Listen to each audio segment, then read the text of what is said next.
여러분의 슬기로운 독서 생활의 가이드 슬기로운 독서 생활 이제 시작합니다. 안녕하세요. 책 만드는 현입니다. 인사해 주세요. 안녕하세요. 옆에서 책 만드는 편집장 찬입니다. 안녕하세요. 복상 만들고 있는 강입니다. 이번 시간은 지난 한 달간 나온 책 중에서 저희 패널들의 시선을 사로잡은 책, 그 중에서도 함께 나눔직한 책을 살펴보는 눈에 띈 책 시간입니다. 이번 시간에 강님이 소개해 주실 책을 가지고 오셨는데요. 네, 소개해 주시겠어요? 네, 저는 그 CLC에서 나온 구약의 성령론 무한하신 하나님이라는 이제 부제가 붙어 있는 책인데요. 예. 그 어떤 인상적입니다. 쉽지 않은 선택. 네.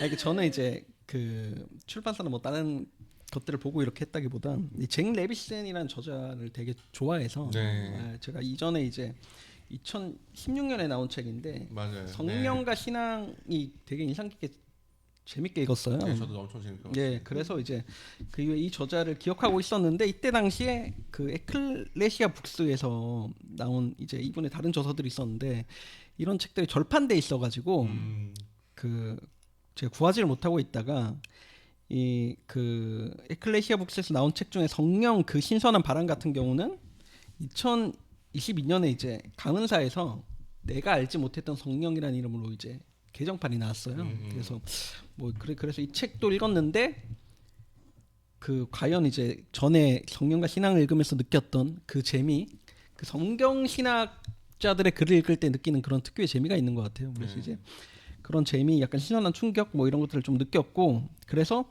이 저자의 신간이 또 나올까 하고 있었는데 마침 이제 올해 나왔더라고요. 그래서 이제 앞에 보면 이제 이거 역자분께서 제안을 해서 아마 나오게 된 책이 아닌가 싶고 그리고 그 여기서 이제 특징적으로 얘기하는 거는 루하흐에 대한 이제 이야기거든요. 그러니까 히브리어 단어 중에 이제 루하흐라는 단어가 이제 성령 하나님의 영을 뜻할 때 이제 표현하는 단어잖아요. 그래서 이 루하흐에 대한 이제 구약에서 나오는 루하흐에 대한 연구라고 보면 될 것 같은데 그냥 여기서 이제 도표 같은 걸 제시하는데 이게 좀 흥미로운데 그 우리가 보통 이제 그 히브리어 얘기할 때 샬롬이라든지 헤세드 뭐 이런 것들은 되게 그 잘 알고 있잖아요. 그러니까 그 성경 많이 등장하는 단어들이고 토라 이런 것들. 근데 이제 그 구약에 나온 단어들의 숫자를 보면 샬롬 같은 경우는 이게 237회가 나왔는데 루아흐는 389회가 나와요. 그래서 그 월등하거든요. 거의 한 400회 가까이 나오는데 그래서 이제 이 구약에 나오는 이 루아흐가 그냥 단순히 이제 영 이렇게 그만 번역된 것이 아니라 숨, 바람 뭐 굉장히 다양한 이제 양상으로 번역이 되거든요. 그래서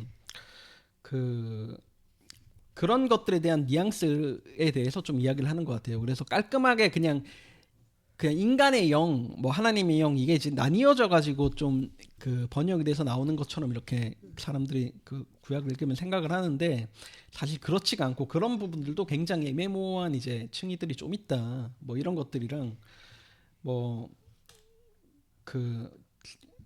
이 구약에서 그러니까 이 성령이 어떤 용례로 쓰이는지에 대해서 이야기하는데 이게 원제가 이제 그 경계가 없는 뭐 하나님 약간 이런 식으로 좀 해석이 가능한 건데 그런 어떤 이제 분명한 선 같은 게 없이 그러니까 그런 그 우리가 생각하는 경계를 넘나드는 그 영의 어떤 모습들을 좀 볼 수가 있고 그리고 보통 이제 그 요즘에도 그런지 모르겠는데 제가 대학 다닐 때는 마치 그 구약에는 성령이 좀 제약되게 활동을 했고 제약적으로 활동했고 뭐 신약에 와가지고 뭐 이게 그리스도인들에게 내려져가지고 뭔가 이렇게 신비로운 활동을 하고 이런 것처럼 맞아. 좀 착각을 하는 경우가 많은데 전혀 그렇지가 않고 그렇기 때문에 발생한 어떤 문제들이 있거든요. 이를테면 이제 그 성령 충만 같은 표현들도 굉장히 뜯어보면 애매모호한 것들이 많아요. 그러면 그러니까 그 전에 뭐 구약에서도 성령 임한 사람들이 있는데 그런 것들하고 현재의 차이는 뭔가 이런 것부터 해가지고 뭐 해석학적 난제들도 있고 여러 이제 그런 부분들이 있는데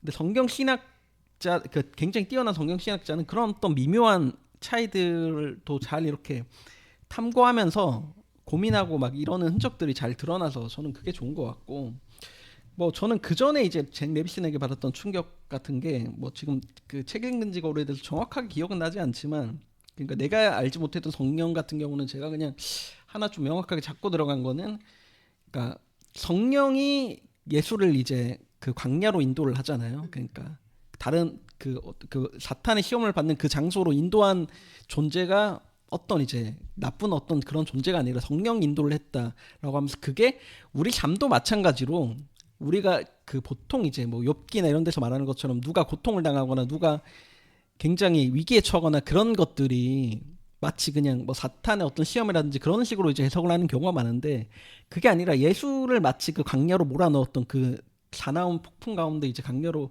이렇게 인도했던 성령처럼 그런 작용일 수도 있다면서 그런 지점들을 상당히 많이 지적을 하고 그리고 이제 그 한국에는 은사주의가 또 이제 많이 그 좀 주목을 받다 보니까 그뭐 예언의 은사라든지 이런 걸 막 소위 받았다는 분들이 막 이야기하는 그런 것들에 좀 휘둘리는 사람도 많고 뭐 이래저래 내가 뭐 기도해봤는데 너 이렇게 하는 게 좋을 것 같아라고 조언을 듣기도 하잖아요. 마치 그냥 기도도 많이 하시고 신앙이 좋은 분들이 뭐 그렇게 하는데 이 성령과 신앙에서 그런 걸 이야기하거든요. 그러니까 초대교회에서 사도 바울에게 제가 인상 깊게 봤던 부분을 말씀드리면 이제 예루살렘 회의를 가기 전에 이제 바울이 예루살렘으로 가려 그러니까 예언한 사람들이 막 미래를 어느 정도 이제 계시를 받은 사람들이 이야기를 하잖아요. 너 거기 가지 마라 죽는다. 죽는다고 나왔다. 네가 안 가는 게 하나님 뜻이다라고 이야기하는데 바울은 아니라고 하거든요.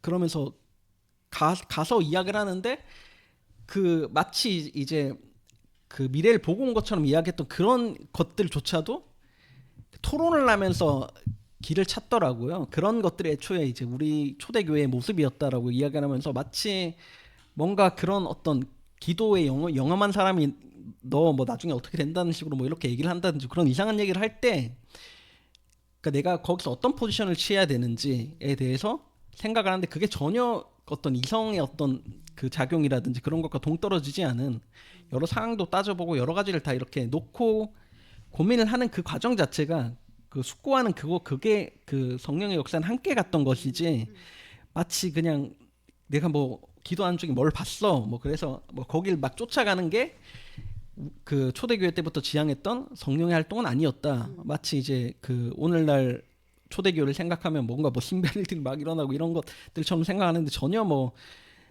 그런 그림이 있었을 수는 있겠지만 그건 어떤 한 부분의 한 면에 불과하지 종합적으로 좀 봐야 된다는 거. 그게 이제 그 성경을 봐도 그렇다는 거. 이제 그런 것들을 성경 신학자의 관점에서 굉장히 그 디테일하게 보여주거든요. 그래서 그런 걸 보면 이게 단순히 이 신학자가 전하는 그 내용뿐 아니라 내가 성경을 읽는 방식이라든지 뭐 내가 그동안 이제 어떤 고정관념을 갖고 본문을 대해왔구나 이런 것까지도 좀 반성을 하게 되는 것 같아요. 그래서 이제 그런 부분들까지도 이제 같이 좀 생각해 볼 수 있는 책인 것 같고 그리고 이 책에서는 이제 유대교에서 구약의 이 부분을 어떻게 읽는지에 대해서 그러니까 성령에 대해서 좀 어떻게 바라보는지에 대해서도 좀 정리를 하고 있어가지고 제가 볼 때는 그 좀 신약으로 들어가기 전에 배경으로 쓰이는 것도 굉장히 이제 유의미한 것 같고 그리고 그 사실 성령이라고 하면 좀 손에 안 잡히는 그런 개념인 것 같아요. 어떤 측면에서는 그러니까 성령님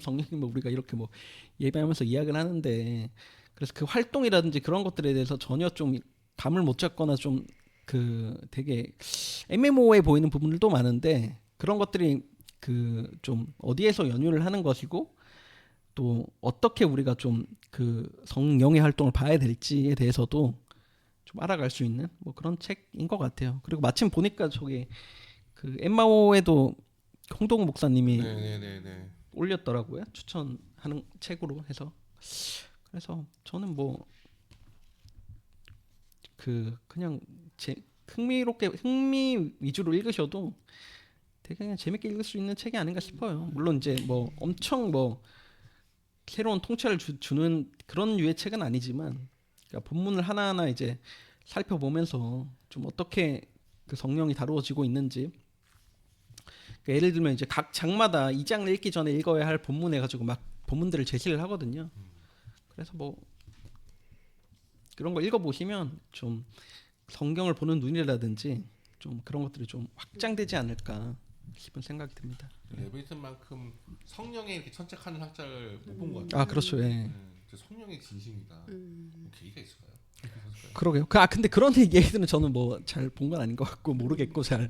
근데 뭐 되게 그냥 세계적인 뭐 그 성령론에 있어서 세계적인 신학자라고 이야기를 하는데 저는 처음에 이제 성령과 신앙 이게 나왔을 때도 나 처음 들어보는 신학자인데 뭐 이렇게 생각을 하고 그냥 읽었던 것 같고 읽으면서는 그냥 약간 이제 동의가 돼서 그냥 고개 끄덕끄덕이면서 계속 읽게 되는 뭐 그런 그 흡입력은 있는 것 같아요 확실히. 그러니까 좀 약간 튼튼한 학자는 학자한게 성령과 신앙 저 책 보면서 그러니까 요즘 추세보다는 좀 더 그러니까 졸신학적인 내용과 성서학 내용 둘 다 잘한다. 예, 맞아요. 예. 성서학자들은 보통 졸신학적인 내용 잘 모르는데 잭 레비슨은 굉장히 이해를 잘하고 있다는 생각이 들었거든요. 그래서 제가 좀 의외인데 약간 저의 성서학자에 대한 약간 선입견을 좀 깨주는 그런 책이어서 기억에 남고. 근데 이 정도쯤 되면 되게 궁금하다. 이 책이 그 제 기억에는 그 크리스천리티 투데이 어워드에서 상 받은 여기 표지 여기 있어요. 올해의 책이라고 되어 올해의 있습니다. 성경 책. 신학 네, 부분. 예. 받았는데 이렇게 성령에 저는 또 성령이야 이거. 레비슨 이거 말고 또그 한 개 더 있을 거야 아마. 예, 그거 40 그 동행하는 예, 그게 성령과 동행하는 동행 40일이라는 그렇죠. 책이고요. 네. 그리고 뭐 성령 충만이라는 책도 낸 것 같은데 이거는 이제 번역되진 않은 것 같고. 그렇지. 저는 집에 두 권이 있는데 그 강님이 중간에 말씀하신 것처럼 이제 성령에 대한 이 주제를 다루고 있다라는 어떤 선입견이 약간 작용을 해서 약간 선뜻 이렇게 손에 잡히지 않았어요. 근데 선물 받았던 책인데 좀 강님이 소개하신 거를 들으면서 한번 읽어봐야겠다, 읽어보고 싶다 이런 생각이 드네요. 잘 씁니다. 네. 그리고 그래. 예, 그냥 저도 읽으면서 좀 눈이 띄어지는 그런 경험을 좀 했고, 그리고 뭐 저는 성령 관련해서 읽은 책 중에서는 잭 레비슨 책들이랑 그 박용돈 교수님이 쓴 성령 충만 실패한 이들을 위한 은혜라는 책이 있거든요. 저는 그 책들이 굉장히 이제 약간 그러니까 박용돈 교수님의 책은 이제 한국적 현실까지 봐가지고 여러 좀 넓은 층위를 이야기하는데 이분은 성령론을 그 조직 신학자고 이제 성령론을 연구했고 개혁주의 신학자여가지고 조금 이제 그 한국 실정에 조금 맞는 측면이 있는가 하면 잭 레비슨 같은 경우는 되게 그냥 그 제가 볼 때는 그냥 이런 저자도를 번역한다고 뭐 생각도 살짝 들기도 하고 되게 이제 기아를 확 트이게 해주는 뭐 그런 책들인 것 같아요. 예. 그래서 저는 약간 이제 굳이 이제 학자들을 어떤 성령론이라든지 이런 어떤 학술적인 논의에 관심 있는 분들뿐만 아니라 그냥 뭐 일반 신자분들이 읽어도 되게 그냥 저는 읽으면서 이번에 구약의 성령론 이 책은 좀 다르긴 했는데 이전의 책들 읽으면서 저의 어떤 예전의 어떤 신앙생활까지도 조금 약간 회고하면서 정리를 해보게 되는 뭐 그런 이제 경험들도 했던 책인 것 같아요. 지금까지 강님의 눈에 띈 구약의 성령론에 대해서 이야기해 보았습니다. 매달 이렇게 새롭고 좋은 책들이 출간되는데 얼마나 많은 분들의 꾸준한 수고가 들어있는지 생각하면 새삼 감사한 마음이 듭니다. 좋은 책 출간해 주신 출판사들과 꾸준히 책을 읽어주시는 독자분들에게 감사한 마음을 전합니다. 현재 슬기로운 독서 생활은 비아 유튜브 채널과 복음과 상황 유튜브 채널로 들으실 수 있습니다. 어떠한 경로로 들으시든지 많은 구독 부탁드립니다. 슬기로운 독서 생활은 청취자 여러분의 슬기로운 독서를 언제나 응원합니다. 저희가 함께 나눈 이야기가 여러분의 독서 생활을 풍요롭게 하는데 작은 길잡이가 될 수 있으면 좋겠습니다. 다음 방송에서 뵐게요. 감사합니다. 감사합니다.